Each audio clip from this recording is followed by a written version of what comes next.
Nexus. Published by GHD, where ideas connect. Welcome to the Nexus podcast, where we explore the ideas, innovations and collaborations shaping the future of infrastructure, energy, water and communities. I'm Ben Hall, Global Thought Leadership Manager at GHD. In this episode, we're tackling one of the defining challenges of the clean energy transition, how to modernise and accelerate electricity transmission networks so they can keep pace with our net zero ambitions. Today, we'll unpack what's slowing grid development, why traditional project delivery models aren't always fit for purpose, and how more collaborative project delivery approaches could power a faster, more efficient energy future. Joining me is Carl Polongo, GHD's Transmission and Distribution Leader for Australia and New Zealand.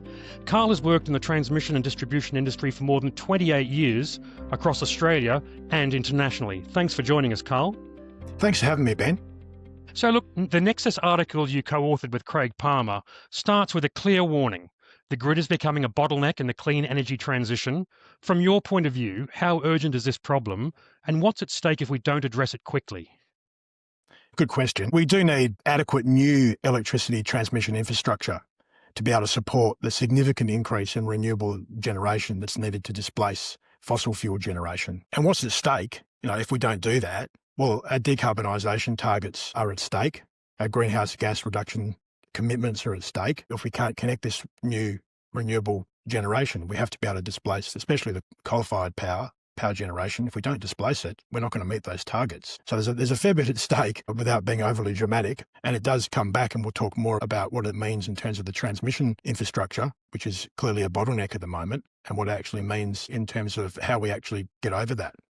What are the most significant barriers to accelerating grid development right now, and which of those do you think can be overcome the fastest? Again, massive topic. There are some significant regulatory barriers and obvious environmental, land heritage barriers, and I do not want to understate those. They're probably some of the most significant barriers that we have in terms of developing new transmission infrastructure to be able to meet these targets. Just getting them built, is that right? Yes, it is. They're difficult to overcome, these challenges. I would like to focus more on the program and project delivery barriers. So once projects are actually framed up, once we figured out what we actually need to do, how do we overcome those barriers and actual delivery of those projects? So here are some of the key ones. So resource shortages, engineering, design, construction, commissioning. We are short of all those resources globally. There's no fast way to develop those skills overnight either. It takes a long time to develop them. There are some good programs around working on that at the moment, such as the Australian Power Institute, which are helping trying to develop some engineering skills to try and build that up faster. And it's now more difficult to shift people around in the transmission industry. 20 years ago, certain parts of the world had some good transmission builds. They could bring people in from other parts of the world, but they weren't so busy. Now, but this is happening everywhere at the same time. So moving people around is just robbing Peter to pay Paul around the world. Everyone's busy. So people, resources, that's one key challenge. Another one is the traditional procurement mechanisms that procure in a series fashion. So you start off, you do your specifications, design, procurement, construction, commissioning. They do present a barrier to faster delivery. So many require full design, then equipment procurement, then construction. They have to happen in that way. This can be overcome by working differently and running some of these tasks in parallel. Another challenge is plant and equipment supply. So transmission network build is again happening globally at the same time to support the energy transition. And some manufacturers are at capacity. So everyone's trying to access the same resources, the same manufacturers for the same equipment at the same time. I do recognise that some of these manufacturers are now building new facilities. That's also taking some time to be able to do, but they are actually working on increasing capacity as well. But it's still a challenge. Yeah, we're going to dig deeper into the delivery models in a minute. But you mentioned this, talking about resources, etc. And I was going to ask you about the supply chain squeeze. And we're seeing that lead times for critical components can stretch into, I think you said 7 years in some cases.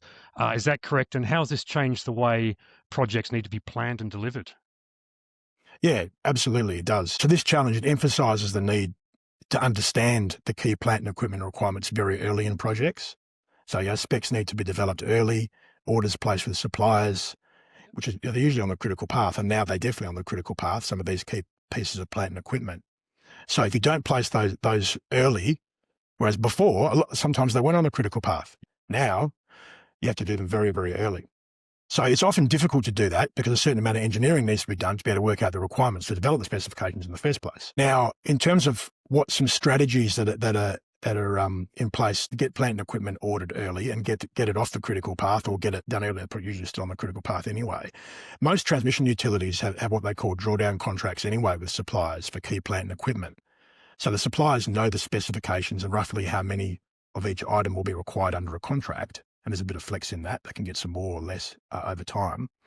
But this does speed up delivery if orders are placed early and because specifications are already done. So creating those sort of period order contracts is a really good way of doing that and be able to get them off the critical path or at least reduce the amount of time it takes to procure them.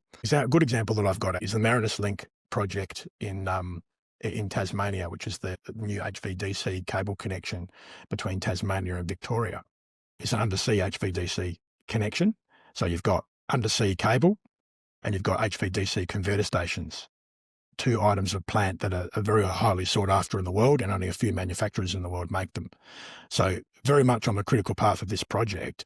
So what did they do? They actually developed the specifications early and they placed the orders for those two packages very early in the piece. And it is quite bold because it was done pre-financial close. So this is the other thing.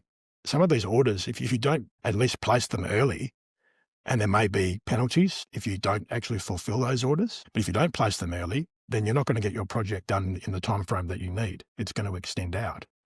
So there's a risk there, but sometimes it's a risk that clients are going to have to take and going forward if they're going to meet the project timeframes.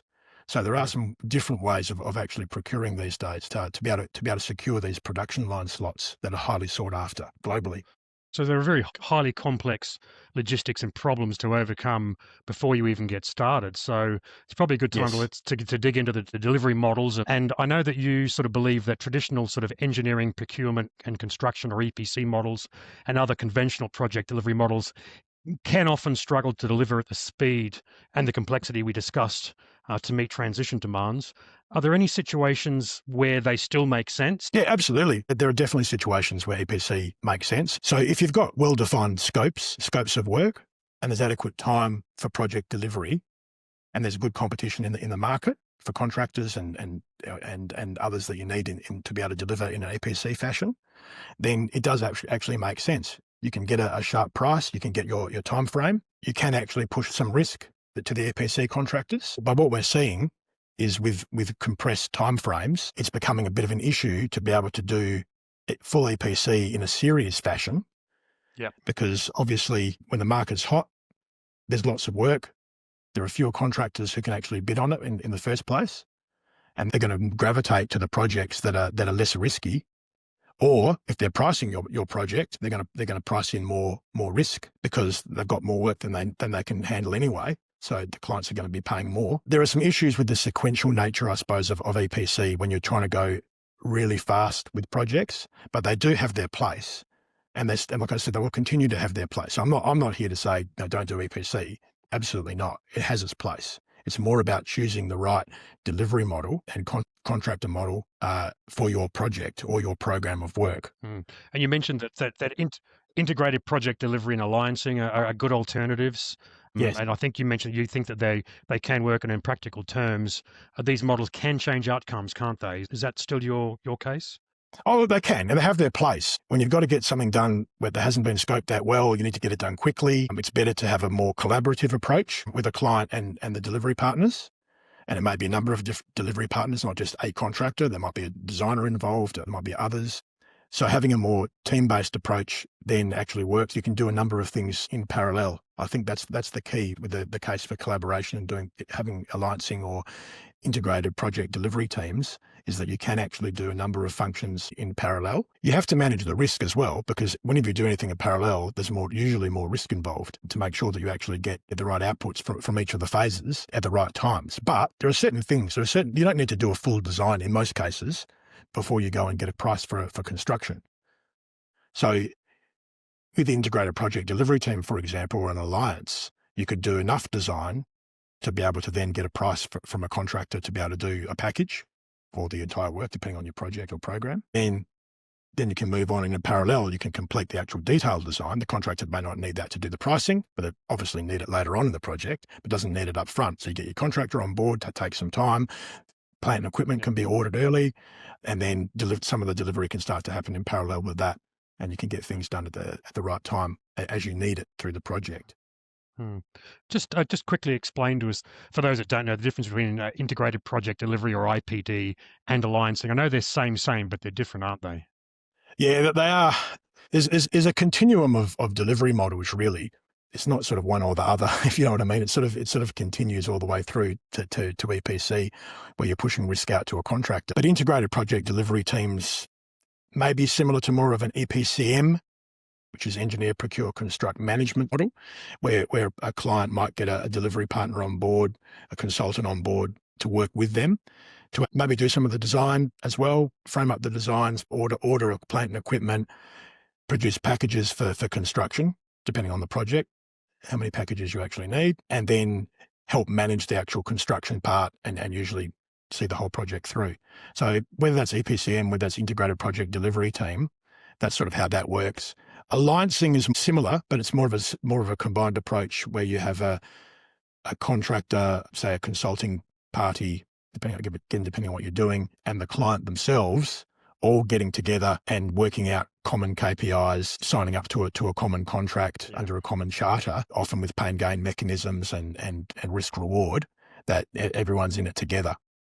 So it's a little bit different to the other approach, where you still have a contract for say EPCM services, or as an integrated project delivery team. The alliance is more of an all-in approach, with all parties having a really clear stake under one contract. Yeah, it seems like you're making the point that also the correct delivery model for a project depends on the context. So what factors should decision makers weigh most heavily on when they're choosing an execution strategy? What should they be looking for to decide which project delivery model they want to go for? It's a good question. It does depend on your actual project delivery model. It really comes down to risk, I think, at the end of the day. What are your key project risks? What we would tend to do is actually, for want of a better term, project delivery mechanism workshops with the client to actually try and work out which delivery model will be best for that particular project or program. Factor in all the risks, factor in all the stakeholder requirements. There's a whole bunch of stuff that goes in. Think of it as a funnel. Everything goes into a funnel. You have a look at all that, perform a multi-criteria analysis based on all those requirements, and you often have a number of different stakeholders in the room for those workshops as well, not just the client. Sometimes you can bring in other stakeholders too. And then what comes out of the funnel is probably the most beneficial model for that particular project or program, or models, depending on what they're doing, that's actually best and suits their requirements. So it is that sort of multi-criteria analysis approach to try and meet all the requirements for that specific project or program. And if we were going to fast forward to, say, 2030 or even beyond that, let's not sort of limit the time frame. What needs to change to solve this big picture problem? Yeah, it's a good question. A lot more transmission infrastructure needs to be built and upgraded to support the energy transition. So what does success look like in say 2030, or 2030 is not far away now, probably beyond, because these projects take a long time to deliver. It's going to hit us pretty hard and fast, isn't it? It does. So look, success in the transmission space is about building enough infrastructure, and obviously fast enough, to enable this transition. So I'm not here to advocate overbuilding transmission either, because if you overbuild transmission, someone's going to pay for it. And it's almost always the consumers at the end of the day, whether it's a one-off consumer that's a mining company that's doing it for themselves, or whether it's done as part of an infrastructure, as part of an integrated network, and all customers connected to that network pay for it. Someone's got to pay for it, or a government's got to go put money in, and guess where that money comes from? It comes from taxpayers and consumers. So at the end of the day, someone's going to pay for this. So it's very easy to go and say, we're going to need to go and build all this extra infrastructure and go and build it. The regulatory systems are there for a reason, to make sure that we don't overbuild and that consumers pay a fair price for what they're getting. So success is going to be building just enough, just in time. It sounds a bit trite. It sounds simple. Now it's not. Well, so what needs to change? I've talked a bit about some of the delivery model challenges and the constraints which we're seeing in the industry. I think that clients and developers of these new renewables projects that include transmission, and also new grid build by the utilities and others, They're going to need to have a good look at some of these different delivery models. Look at other industries that have done it differently. We've had massive mining booms. We've had oil and gas infrastructure built in very short periods of time. They've used different delivery models like alliancing and EPCM, integrated project teams. Haven't seen a lot of it in the transmission space yet. We've seen a little bit, but not a lot. So I think looking at different delivery models that will actually benefit projects and programs in the transmission space to be able to compress the timeframes, because we do need it quicker. We absolutely need it quicker. Absolutely. So how can we do more with less, more in parallel? Because that's what it's all about. We haven't got the resources, really. I've mentioned that before, to be able to do. What can we do differently? What can we learn from other industries? Is probably the key point from me. That's a great summary, and it's probably a good way to finish this one off. Carl Palongo, thanks very much for your time there. No problems at all, Ben. Thanks for having me. That wraps up this episode of the Nexus podcast. A big thanks again to Carl Palongo for joining us and sharing his views on what's holding the grid back and how we can move faster. Thanks for listening. I'm Ben Hall, and this has been the Nexus podcast. Brought to you by Nexus, published by GHD, where ideas connect.